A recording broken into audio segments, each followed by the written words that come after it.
carry something you never asked to carry. Something placed inside you when you were too small to defend yourself, too young to understand. It shows up today as tension in your body, as self-doubt in your mind, as patterns in your relationships you swear you'd never repeat, as a wound in your soul that never fully healed. This is childhood trauma. Not only the dramatic moments, but the silent ones. A need never met, a truth never spoken, a feeling never validated. And the child inside you made a decision that day. Something is wrong with me. That decision became your identity. And that identity is still running your adult life. What happens when a child is wounded? A child cannot rationalize pain. They cannot contextualize adult behavior. They can only absorb and interpret. So rejection becomes, I am unlovable. Criticism becomes, I'm never good enough. Abandonment becomes, I'm not worth staying for. The wound isn't created by what happened, but by the meaning the child assigns to it. And that meaning becomes identity. Identity becomes behavior. Behavior becomes survival. When the wound becomes you. By adulthood, the wound has blended so perfectly with your personality that you can't separate them.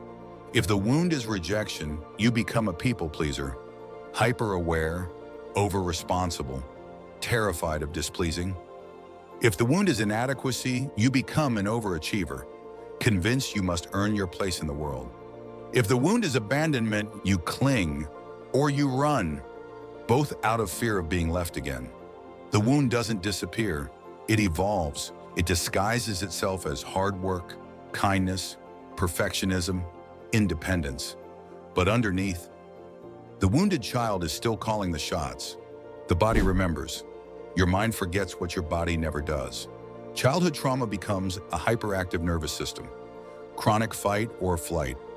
Anxiety so constant it feels like personality. Vigilance that once protected you now exhausts you. The danger's gone, but your body never got the memo. Your adult life is being filtered through a child's fear. What scripture calls this? The Bible doesn't ignore emotional wounds. It names them. Psalm 34:18. The Lord is close to the brokenhearted and saves those crushed in spirit. Crushed in spirit, internal wounds, invisible fractures. Isaiah 61. He has sent me to bind up the brokenhearted, to proclaim freedom for captives.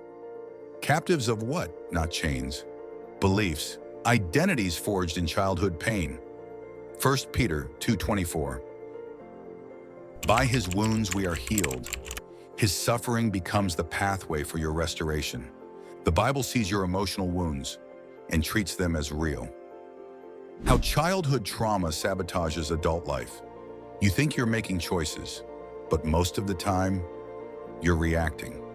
That breakup you blamed on fate, the wounded child pushed them away. That opportunity you didn't take, the wounded child whispered, you're not ready. That wall you built, the wounded child laid every brick. These patterns weren't stupidity. They were survival mechanisms, brilliant adaptations to a dangerous emotional world. But what protected you then is now destroying you. Healing versus coping. Most adults don't heal, they cope, they achieve, they perform, they overfunction. They look successful while bleeding inside. Coping is exhausting, healing is different. Healing is when your adult self finally speaks to the wounded child and says, I understand why you believe that, but it was never true. You weren't unlovable, you weren't inadequate, you weren't abandoned because of who you are. You were wounded, but you are not the wound. Step 1, recognize the pattern. You cannot heal what you refuse to see. Look at the relationships that end the same way. The fears you never question, the opportunities you sabotage, the beliefs you inherited but never examined. The wound is not your fault, but the healing is your responsibility. Reparenting the wounded child. One of the greatest acts of spiritual maturity is reparenting yourself. Your adult self gives what the child never received. Safety, affirmation, consistency, unconditional worth, permission to be imperfect. This is how the cycle breaks. You rewrite the story the child told themselves, the story that became your identity. The biblical path to a new identity. Romans 8 says you are predestined, called, justified, glorified.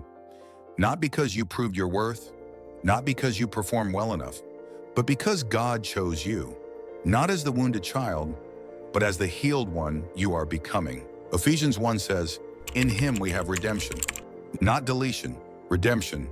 Your past integrated, not erased. Your wounds transformed, not ignored. Final truth. You were wounded as a child. That wasn't your fault. But carrying the wound into adulthood is not your destiny. Your trauma does not have to be your identity. Your wound does not get the final word. You are not unlovable. You are not inadequate. You are not forgotten. You were wounded, but you are also chosen, capable, resilient, and worthy of healing. And that healing begins the moment you stop letting your childhood write your adulthood and start letting truth write the rest of your story.